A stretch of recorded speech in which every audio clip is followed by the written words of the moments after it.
Ever heard the saying, destiny may be delayed, but it can never be denied? Well, besties, what you're about to watch will shake your heart. A poor girl was given away to a creditor just to settle her family's debt. Everyone thought her life was finished. But 2 years later, the same people who threw her away lived to regret it. This is not just a story. It's an emotional journey of pain, betrayal, and an unforgettable twist of destiny. So grab your seat, don't blink, and watch till the very end, because the ending will shock you. And of course, don't forget to like, share, and subscribe. Let's dive right in. In the dusty old village of Oboko, where the ground was always painted red with clay, and every evening the wind carried the cries of hungry children, lived a young woman named Amara. Amara was only 21 years old, yet her eyes carried the heaviness of someone far older. Since her mother's death 5 years ago, her life had been filled with sorrow. Her father, once a respected palm wine tapper known as Okoro, had become a violent drunk. He no longer cared for Amara. To make matters worse, he had remarried a cruel woman called Ezine, who hated Amara with all her heart. From dawn till night, Amara worked like a slave. She cooked, fetched firewood from the deep forest, farmed under the hot sun, and swept the entire compound. Often she went to bed hungry. The villagers pitied her, but none dared to intervene. Nobody wanted to face Okoro's madness. Then came Chinedu, a young man from Onitsha City. His clothes were torn, his sandals patched, but his eyes were sharp and full of life. He had been working on Okoro's farm for months, clearing thick bushes, planting yams, carrying heavy loads from morning until dusk. For all his labor, Okoro owed him 3 months' wages. Every time Chinedu asked for his money, Okoro would wave him off with empty promises. Tomorrow, next week, when I sell my palm wine, but nothing ever came. One blazing afternoon, Chinedu came to the compound, his face wet with sweat and anger. "Sir, I beg you. I have worked for 3 months. Please pay me what you owe," he said firmly. Okoro, half drunk, scratched his head and looked around. His eyes fell on Amara, who was sweeping with her weak hands, her face pale from hunger. Suddenly, a wicked smile stretched across his lips. "You want money?" Okoro asked. "Yes, sir, please. My family is waiting for me in the city," Chinedu replied. "Well," Okoro pointed at Amara, "take that one instead. She will be your payment." Chinedu froze. "Take who?" "My daughter," Okoro thundered. "She is useless here. Let her go with you. That is the price for your labor." Amara's broom slipped from her fingers. Her heart shattered. "Papa, please, no!" she cried, falling to her knees. "Shut your mouth," he roared. "You should be glad someone wants you." Beside him, Ezine folded her arms with satisfaction. "Let her go. One less mouth to feed." Amara's tears streamed like rivers, but no one listened. Her little half-sister, Ogechi, peeked from behind the hut, sobbing silently. Chinebu's heart twisted. He looked at Amara, her fragile frame, her tired face, but also the strength hidden in her spirit. She was broken yet beautiful, not only outwardly, but in a way he could not explain. Under his breath, he whispered, "Beautiful." "What did you say?" Okoro barked. Chinedu straightened. "I'll take her." And just like that, Amara's fate changed. With trembling hands, she packed her only belongings into an old raffia bag. 2 faded wrappers, and her late mother's Bible. No one hugged her. No one prayed for her. Only little Ogechi waved through tears as she followed Chinedu down the dusty road. The journey to the city was long. The rickety bus bounced over potholes, passing forests, rivers, and endless villages. Amara sat by the window, staring outside with blank eyes. She had left the only home she knew, though it was full of pain. Now she had no idea what awaited her. Inside her heart, she prayed silently. Lord, please, don't let this man be cruel like my father. Please give me joy and peace. Chinedu did not speak much. His eyes stayed fixed on the road. But from time to time, he stole glances at Amara.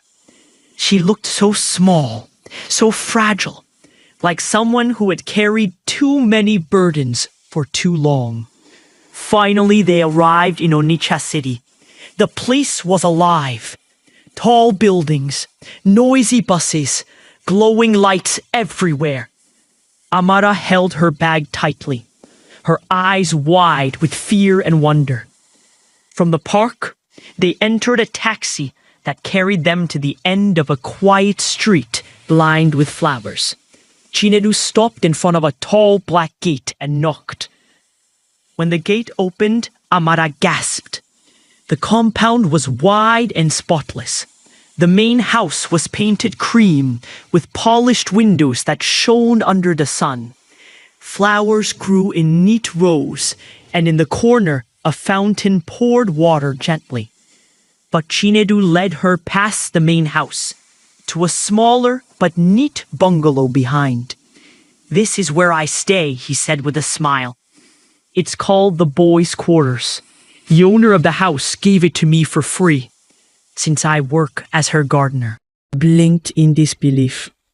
The house had a proper roof, a lockable door, and a real bed with clean sheets. Compared to the mat she used to sleep on in her father's kitchen, it felt like a palace. A small smile touched her lips. If this is God's purpose for me, then so be it. For the first time in years, she felt peace. 2 mornings later, Amara woke up to the smell of frying eggs. She stretched slowly, the sunlight warming her face. For the first time in years, she had slept without fear of beatings or insults. She walked into the kitchen. Chinedu was stirring something in a frying pan. "Good morning," she whispered. He turned with a smile. "Morning, Amara. Breakfast is ready. I hope you slept well." She nodded, like a child. They both laughed softly. After breakfast, Chinedu said, "Get dressed. I want you to meet someone." "Who?" Amara asked curiously. "You see, just wear something simple." Nervously, she put on a gown Chinedu had bought for her at the market. Together, they walked to the main house. At the door, an elegant woman in her 50s welcomed them. Her name was Madame Ifeoma Martins, a wealthy widow with kind eyes. "Chinedu," she said warmly. "And who is this pretty young lady?" "This is Amara," Chinedu replied. "My wife." Amara froze, her cheeks burning. She wasn't his wife, but he had introduced her as such. Madame Ifeoma smiled kindly and held Amara's hand. "So this is the wife you told me about. You are welcome, my dear. You have a gentle spirit. I like you already." Amara blinked back tears. No one had ever spoken such kind words to her. That evening, as they sat quietly in the small room, Amara whispered, "Chinedu, when my father gave me to you, I thought you would treat me like he did. I thought you would beat me, insult me, make me a slave. But instead, you gave me peace. You respected me. You even cooked for me." Her voice broke and tears rolled down her cheeks. Thank you. For the first time, I don't regret leaving my father's house. Chinedu gently took her hand. I would never hurt you, Amara. From the very first day I saw you in the farm, I admired you. I wanted to ask for your hand, but I was poor and afraid. When your father offered you to me, I was shocked. But deep inside, I was also happy. It felt like a door had opened. Amara lowered her thighs. I don't love you yet, Chinedu. I know, she said quickly. I'm not rushing you. Take your time. But always remember, you are not a mistake. You are a queen, only hidden in the wrong palace. For the first time in her life, Amara laughed through tears. Something new had begun to grow. Not yet love, but trust, peace, and respect. And sometimes, those are the seeds from which the greatest love stories bloom. 2 days later, Madame Ifeoma Martins sent for Amara. Her voice was calm, as though she had been planning this moment for a while. My cook has traveled overseas with her family, and now I need someone I can trust to take her place. I've been watching you closely, my dear. I believe you are the right person. Amara froze. Her mouth opened in shock. Her eyes widened and tears threatened to fall. Ma, thank you so much. You're too kind. God will bless you. I don't even know what to say. Ifeoma reached forward and patted her hand gently. You deserve it, my daughter. You're a good girl, and good girls are hard to find these days. Still shaking with joy, Amara quickly wiped her face. Ma, can I tell you something? Of course, my child. Speak. Amara took a deep breath, her voice trembling. I've been looking for a way to earn money, not just for clothes or anything else. I want to go back to school. I want to further my education and go to the university. Ezine's face lit up immediately, her eyes glowing with excitement. You want to go to university? Yes, ma. I stopped after secondary school because of family issues, but I love learning. I've always loved learning. I really want to go back. Ezine reached over and pulled her into a warm hug. My daughter, I love education. I love girls that love school. That is a beautiful dream, and I am proud of you. Amara's heart swelled with happiness. Thank you, ma. Thank you so much. As soon as she finished her work in the kitchen, she ran back to the boys' quarters, her slippers making quick, soft sounds on the floor. Chinedu! Chinedu! She shouted with excitement. Her husband came out, surprised, wiping his hands with a towel. What is it? Why are you shouting like that? Amara's face was glowing with joy. You won't believe what just happened. Madame Ifeoma said I should become her new cook. Wait, seriously? Chinedu asked, his eyes widening. Yes! And she said she'll be paying me every month. I also told her that I want to go to university. And she was so happy. Chinedu couldn't contain himself. He pulled her into a tight hug. That's my wife. My first-class wife. Highly blushing. Chinedu, don't start. I mean it, he said, holding her hands and looking into her eyes. You've come a long way, from Opoko village to Onitsha city, from tears to smiles, from rejection to celebration. She nodded, still smiling. It feels like a dream. And the best part, Chinedu added, is that the dream is just starting. That night, after dinner, they lay side by side on their small bed, staring at the ceiling. The day had been long but beautiful. Amara couldn't sleep. So many thoughts rushed through her mind. After a long silence, she turned slowly and whispered, Chinedu. Yes, he replied, still looking up. Can I ask you something? Anything. He turned to face her. Amara took a deep breath. Why haven't you, touched me since I came here? Chinedu blinked, surprised. He hadn't expected that question. Amara continued, her voice soft. I mean, we're married. If it was another man, maybe he would have done it the first night I entered this house. Chinedu sat up slowly, leaning against the wall. His voice was calm but firm. You're right, Amara. Many men would have done that. But I'm not just any man. I didn't bring you here to use you. I brought you here to love you, to care for you, to protect you. He paused, then looked straight into her eyes. You've been through so much already. I see the pain in your eyes sometimes, even when you smile. I don't want to add to that pain. Amara's eyes watered. I want you to be ready, Chinedu continued. I want you to love me first. Then, when your heart is at peace, you can willingly give yourself to me. Not because you feel forced, not because you feel like you owe me. He held her hand gently. I know you've never been with any man before. You've carried shame, rejection, and fear for too long. That night your father gave you away like you were nothing. It broke something inside you. But Amara, you are not nothing. You are everything. You are strong. You are special. And when that time comes, when your heart says yes, not out of pressure, but out of love, then I'll be ready too. Tears rolled down Amara's cheeks. She had never heard such words in her life. You really mean all this? She asked quietly. I do, he said softly. This marriage must be built on love, not fear. She wiped her tears, smiling through them. Thank you, Chinedu. You changed my life in so many ways. I thought all men were like my father, but you're different.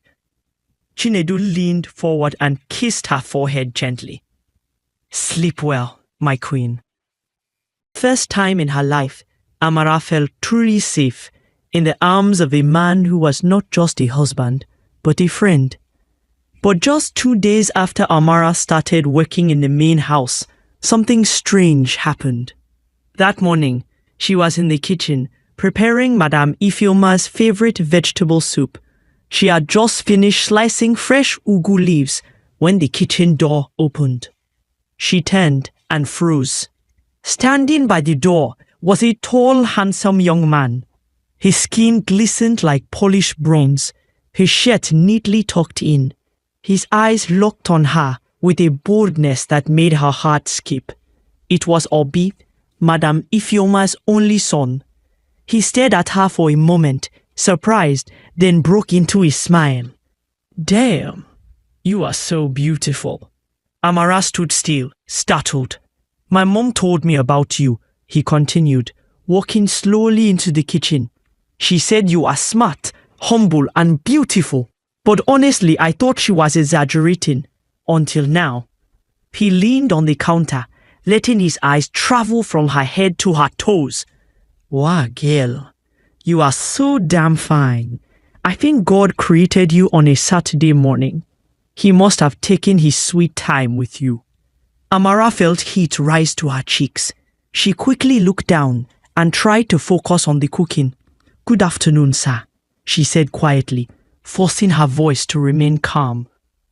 Obi laughed and waved his hand. Come on, don't call me sir. I'm just a young man. Call me Obi. Amara shook her head firmly. No sir, I can't. It's not proper. He smiled again, clearly enjoying the resistance. You're so polite. I like that. She didn't reply. She just continued cooking in silence. After a few minutes, Obi left the kitchen, still smiling. But Amara knew something in his eyes was not ordinary, something that unsettled her spirit. That evening, when Amara finished her chores in the Madame Ifeoma Martin's household, she made her way back to the modest servant quarters, tucked away behind the big mansion. The compound was quiet, the sun slowly sinking behind the tall palm trees that lined the fence. There, seated on a wooden bench with his head slightly bowed, was Chinedu, her husband. His uniform shirt was neatly pressed, though it had grown old, and his tired eyes brightened the moment he saw her. "Welcome, my queen," he said warmly, rising to his feet. "How was your day?" Amara managed a faint smile and sat beside him, but her face was troubled. "Chinedu," she whispered, glancing around as if afraid someone might hear. "Something happened today." At once, his cheerful expression faded. He turned sharply, his eyes scanning her face. "What is it? Did anyone hurt you?" "No," she shook her head quickly. "But your boss's son, Obi, he came into the kitchen." Chinedu stiffened. "Obi?" "Yes," Amara said, her voice low. "He was saying things that made me very uncomfortable. He told me I was beautiful, that I should stop calling him sir and call him by his name. And Chinedu," she paused, her hands twisting nervously. "The way he looked at me, it was like I was food on his plate." Chinedu frowned deeply, then forced a small, shaky smile. "Ah, that Obi. He is a careless talker. He talks too much. Don't let it trouble your heart." But Amara's eyes didn't soften. "Chinedu, I didn't like it. Something in his eyes frightened me. I can't explain it, but it wasn't right." He reached for her hand, pressing it gently. "My love, you are safe with me. Nothing will happen to you. If he ever dares to cross the line, tell me. I'll protect you with my life." Amara nodded slowly. His words calmed her, but deep inside her spirit, unease lingered. She knew what she had seen in Obi's eyes: desire mixed with arrogance, something more dangerous than careless jokes. Days later, Amara was in the kitchen, preparing vegetable soup for Madame Ifeoma. He was humming softly, trying to keep her spirits up, but unknown to her, someone was standing at the doorway, watching her every movement. When she finally turned, she jumped. It was Obi. He leaned casually against the doorframe, smiling in that sly way that unsettled her. "There's something special about the way you cook," he said smoothly. Amara forced a polite bow of her head. "Good afternoon, sir." But Obi waved dismissively. "Forget this sir business.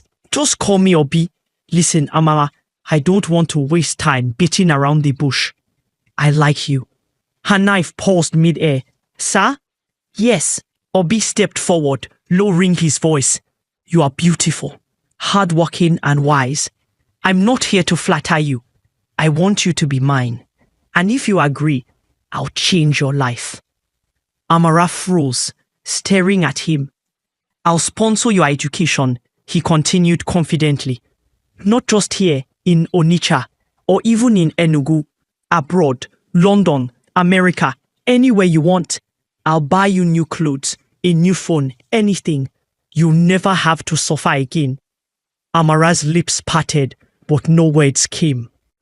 Obi smirked, stepping closer until Amara instinctively stepped back. "You're wasting your time with that poor gardener. What does Chinedu have to offer you?" "Nothing. If I wish.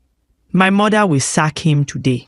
I can pay him off like a piece of rag. But with me, your life will never be the same." Amara steadied herself, her voice firm. "With all due respect, Obi, I am not interested." His eyes widened. "What?" "I am married," she said boldly. "I have my work and my dreams. I will not throw them away for empty pleasures." Obi laughed loudly. "Married? You're calling that thing with Chinedu a marriage? At your age, you should be in school or in the arms of someone like me, not tied to a broke village gardener." Amada's voice sharpened. "I am not ashamed. I am proud of Chinedu. He respects me, he loves me, and even though he has little today, I know one day God will bless him. I would rather dream with a man who loves me than live a fake life with one who only wants to use me." His laughter died. His eyes grew cold. "You'll regret this." "No, Obi," she replied, her chin lifted. "If standing by the man who stood by me is a mistake, Then I'll gladly make it again and again. Obi glared at her, then stormed out, slamming the kitchen door. Obi glared at her, and then stormed out, slamming the kitchen door. Later that evening, Amara returned to the small quarters. Her silence spoke louder than words. Chinedu, you're quiet today. What is it? Tears brimmed in her eyes. She sat heavily. Obi came again. This time, he made big promises. School abroad, money, clothes, everything. He even said he would sack you or pay you off just to take me for himself. Chinedu's fist tightened. His jaw clenched, his eyes dark with fury. But then he saw her tears. He reached for her hands gently. What did you tell him? I told him no, she said firmly. I told him I believe in you, in us. I told him one day God will bless you. Chinedu's eyes shone with tears. He pulled her into a tight embrace. Thank you, Amara. Thank you for standing with me. She wiped her tears and whispered, You stood by me first. Now it's my turn. That night, they knelt by their narrow bed and prayed for strength, for protection, for peace. Later that evening, Amara's heart was heavy. She was tired of pretending, tired of swallowing her pain. She walked straight to the main house and knocked gently. Madame Forma Martins opened the door, smiling warmly. Amara, my daughter, good morning. I hope you slept well. Good morning, Ma. Amara replied quietly, her eyes downcast. Madame Forma frowned. What is it? You don't look yourself. Come in. They sat in the parlor. Now speak, my dear. What's troubling you? Amara took a deep breath. Her voice trembled, but she forced it out. Ma, it's about your son, Obi. Madame Forma's brow shot up. Obi? What about him? He has been disturbing me, Amara said. He promises me money, school abroad, clothes, a new life, but only if I leave my husband. He even said he can sack Chinedu or pay him off.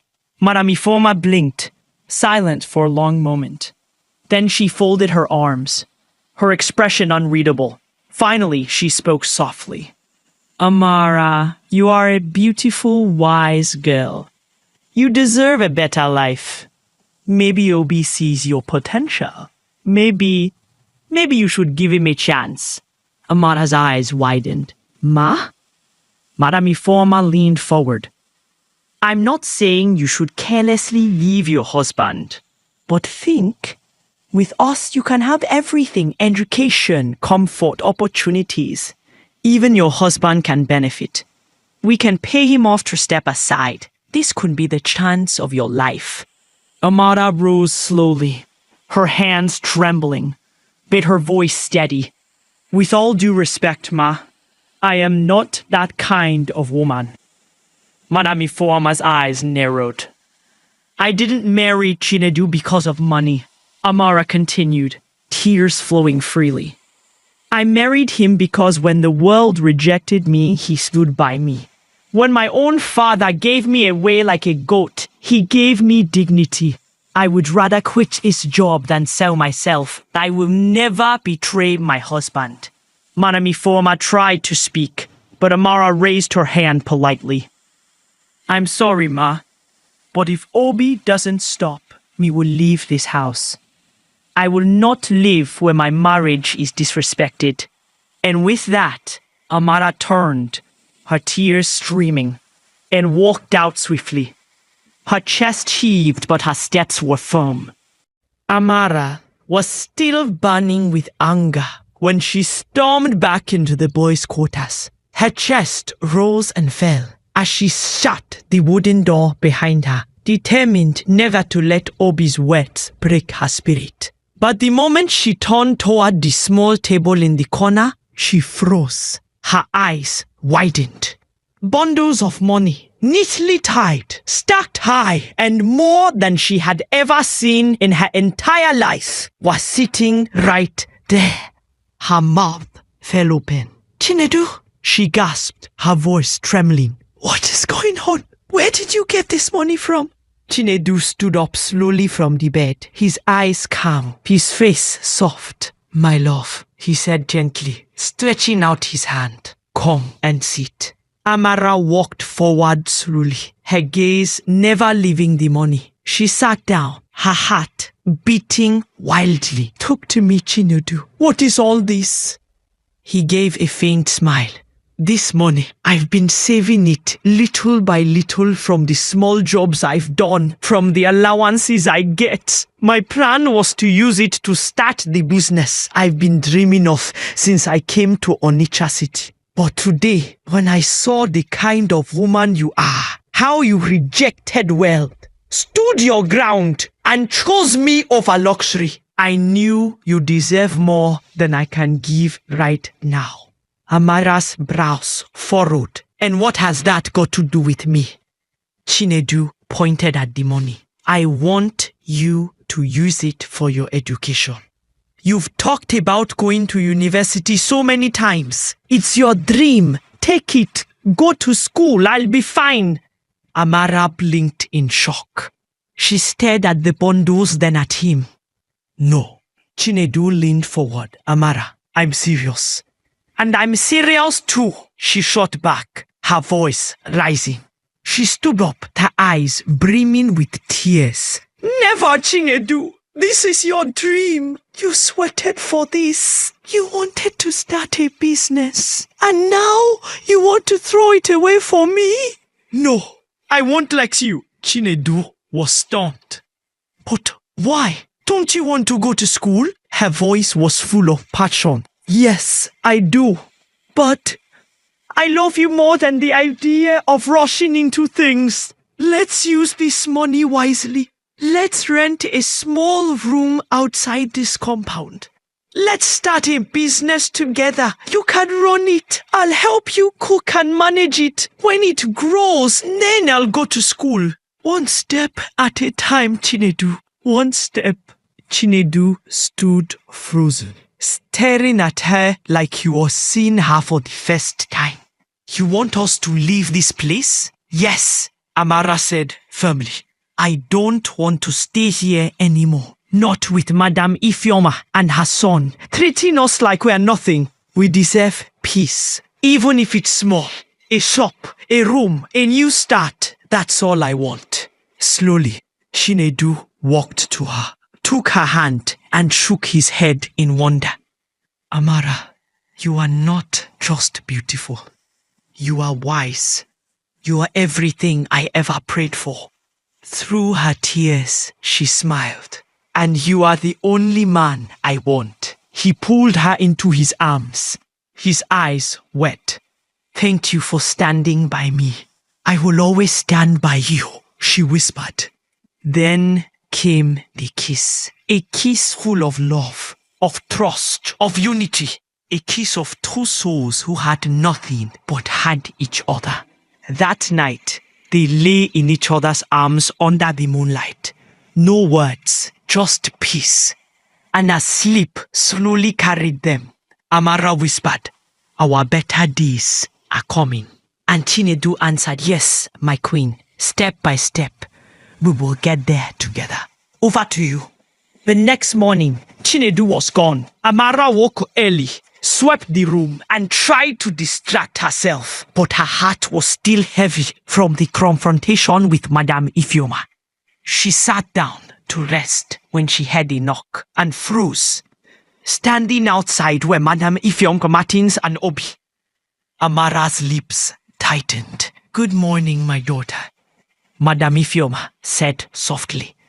Please, may we come in? Amara hesitated but stepped aside. They sat. Madame Ifeoma's eyes softened. We are here to apologize for everything. For what Obi said, for what I said too. We were wrong. Obi lowered his head. His voice was low and sincere. I was foolish, Amara. I let pride blind me. Chinedu is a lucky man. You're a real wife. Madame Ifeoma nodded. Yes. Rare women like you are not easy to find. Amara's eyes softened a little. We called you our wife yesterday. Madame Ifeoma continued with a smile. And we meant it. You are our wife. Amara gave a small smile. Thank you, ma. I forgive you. But then Madame Ifeoma said something strange. You are my son's wife. Amara frowned. Your son? The woman only smiled. Don't worry, my dear. You will understand soon. With that, they stood up, hugged her, and left, leaving Amara standing at the door confused. That evening, Chinedu returned. He looked tired, but his eyes glowed with something she couldn't read. Where have you been since morning? Amara asked sharply. I've been waiting. My love, he said gently, taking her hands. There's something I must tell you. Her eyes narrowed. What now? Chinedu took a deep breath. Amara, forgive me. I've been lying to you. Her heart skipped. Lying? About what? He sat her down and looked straight into her eyes. Obi is not just Madame Ifeoma's son. And Madame Ifeoma, she is not my boss. She is my mother. Amara gasped. What? Chinedu, you mean all this while? He nodded slowly, guilt in his eyes. Yes, I'm sorry, my love. I only wanted to know if you could love me, not for money or background. Too many women pretended to love me in the past, but all they wanted was my wealth. When I refused to spoil them, they left. I couldn't take another heartbreak. Amara's mouth fell open. She sat back in disbelief. You went too far, Chinedu. You shouldn't have lied, she said softly. I know, he whispered, lowering his head. You have every right to be angry. Please, forgive me. For a long moment, silence filled the room. Then Amara smiled faintly, though her eyes were still wet. Fine, I forgive you. He blinked. What do I owe you? She crossed her arms playfully. A car and a mansion. For lying to me. Chinedu burst out laughing, holding his stomach. That's nothing, my queen. Consider it done. Amara laughed too and leapt into his arms. I love you so much, Chinedu. And I love you even more, Dr. Amara to be, he replied, hugging her tight. They kissed deeply, this time with relief, joy, and freedom. No more hiding, no more pretense. The news spread quickly. The poor gardener was actually the heir of a wealthy dynasty in Onitsha city. When Amara's father in Oboko village heard the news, he almost choked on his palm wine. His eyes bulged red with shock. He grabbed his phone immediately and called her. My daughter, he stammered, his voice trembling. Please, forgive me. I was blind. I didn't know. Amara listened in silence, her heart calm now. She was no longer the rejected daughter of Oboko, nor the poor maid of Onitsha. She was Chinedu's wife, the woman who chose love over wealth and found both in the end. The phone in her hand trembled as she listened to the voice on the other side. Amara kept silent. Her eyes grew moist, but she bit her lip to control the emotions bubbling inside her. I want your stepsister, Ogechi, to come and stay with you in the city, he continued nervously. Things are hard here in Oboko village, and... Amara let out a long sigh, then replied calmly but firmly. With all due respect, sir, never. Amara, please, he begged. She cut him off, her voice sharper now, years of bottled pain finally escaping. I forgive you, father. I truly do, but I want nothing to do with you and your wicked wife. I suffered too much under your roof. I was treated worse than a slave. And yet, here I am, alive, strong, and at peace. Please, don't destroy that peace. Tears rolled down her cheeks, but she didn't stop. If you ever need help for something important, you can call me. But if it's for nonsense, don't. And take good care of your miserable wife." Without waiting for his reply, Amara ended the call. She dropped the phone on the table, lifted her face to the ceiling and whispered, "Thank you, Jesus, for bringing Chinedu into my life." Then, years later, the grand hall was filled with cheers and applause. Amara, dressed in a white doctor's coat, walked across the graduation stage, her head held high. She had finally achieved her dream. She was now a qualified medical doctor. Among the crowd, one voice thundered above the rest. "That's my wife! Come here, my beautiful queen!" Chinedu shouted, clapping so hard his palms turned red. Amara couldn't help but laugh.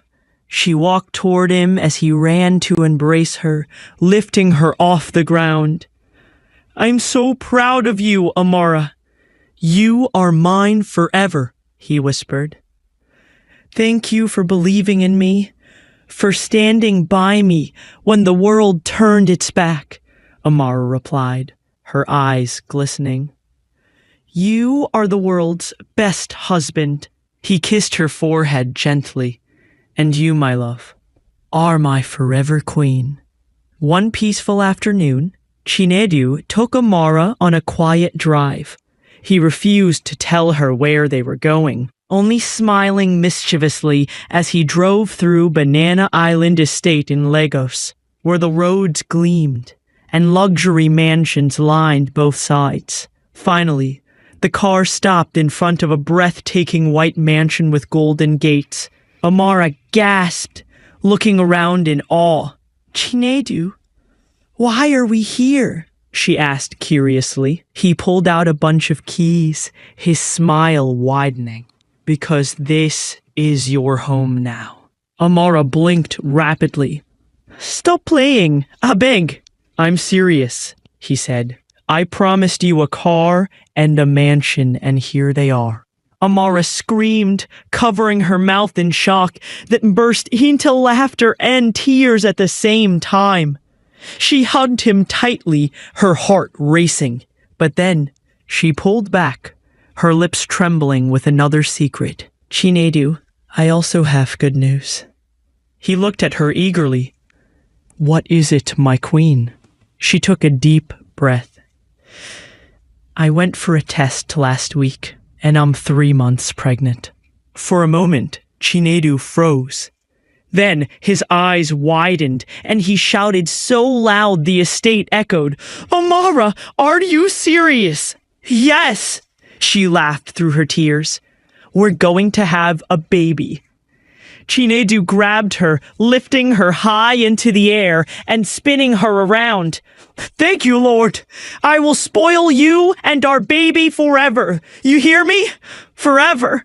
He knelt down in front of her, placed his lips gently on her stomach, and whispered, "My baby, Daddy loves you already." Amara's eyes filled with tears of joy. She looked up at the sky and whispered, "From being rejected to becoming royalty, truly, my name is Amara." God's grace. Dear viewers, what lessons did you learn from this dramatic and emotional tale? Drop your thoughts in the comments below. We'd love to hear from you. If you enjoyed this story, give us a thumbs up, share it with your friends, and don't forget to subscribe. Turn on the notification bell so you never miss our latest updates. Thanks for watching, and stay blessed.